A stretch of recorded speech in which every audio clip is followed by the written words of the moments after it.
Today, we are diving deep into one of the most famous and, let's be honest, one of the most misunderstood ideas in all of physics, the Heisenberg uncertainty relations. And we're going to be using R. Shanker's principles of quantum mechanics as our roadmap to really get to the heart of what this incredible principle is all about. So, let's kick things off with a huge question. In our world, the world of billiard balls and planets, everything is predictable. It has a definite place, a definite speed, but when you zoom way, way down to the quantum level, that perfect, crisp picture just dissolves into this weird inherent fuzziness. So what's going on?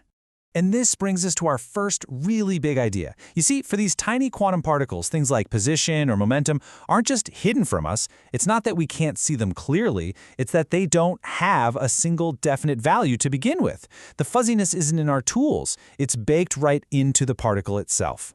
And this is absolutely key. When a physicist talks about uncertainty, they don't mean they, messed up the measurement or that their instruments aren't good enough. Not at all. It is a fundamental built-in feature of reality, a genuine statistical range of possibilities that the particle inhabits all at once. Okay, so things are fuzzy, but here's the kicker. This fuzziness isn't just total chaos. Nope, it's actually governed by a super strict rule, a fundamental trade-off that the universe enforces on everything all the time. So what's the deal here, mathematically speaking? Well, it all boils down to something called non-commuting operators. Now that sounds complicated, right? But the idea behind it is actually pretty straightforward and, honestly, mind-blowing.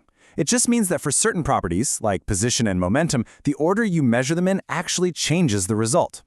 That simple fact that the order matters is the source of all this quantum weirdness. And that mathematical quirk leads us straight to the iconic formula, the Heisenberg uncertainty principle. This is the law of the trade-off. It says that the spread of possibilities for a particle's position, delta x, multiplied by the spread of possibilities for its momentum, delta p, can never be less than a certain tiny number. This isn't a suggestion, it's a hard limit, a fundamental law of nature.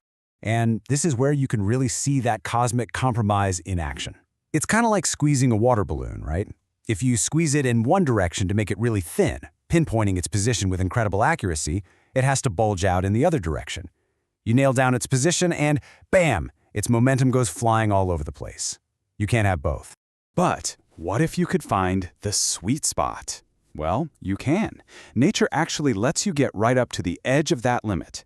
There's a state of perfect balance called a minimum uncertainty packet, which has a specific mathematical shape, a Gaussian, and it represents the absolute most certain you can ever be about both position and momentum at the very same time.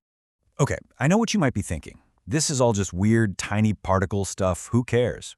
But what if I told you that this very principle, this rule about fuzziness, is the only thing stopping the entire universe from collapsing into nothing, that without it, none of us could exist? Think about this for a second. According to old-school classical physics, there was a huge puzzle.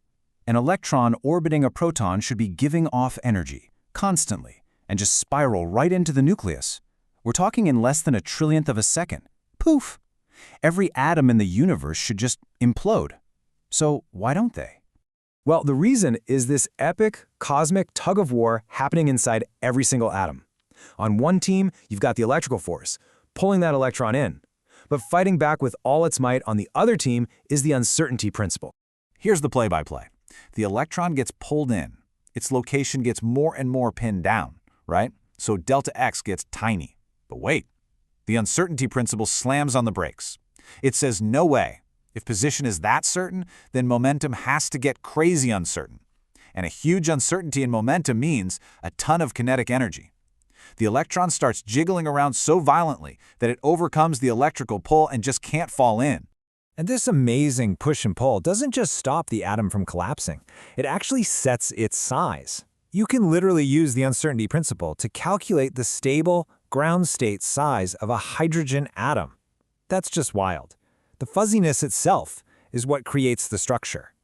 Okay, so just when you think you've kind of got a handle on this, the rabbit hole gets deeper, because this principle doesn't just connect position and momentum. Oh no, it also links energy and time.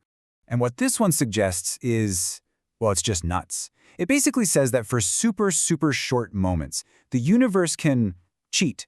It can break one of the most fundamental laws we have, the conservation of energy. For a fleeting instant, you can get something from nothing.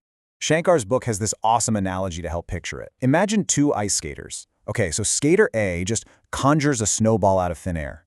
Total violation of energy conservation, right? But the uncertainty principle says that's okay as long as that energy loan is paid back really fast. So before the universe notices, she throws the snowball to skater B. Skater B catches it, and they both get pushed back. To anyone watching, it just looks like they pushed each other away. That snowball is a virtual particle, and this is how forces actually work. And here's the big takeaway from that. The more massive that virtual snowball is, the bigger the energy loan, the less time it's allowed to exist. And that means it can't travel very far.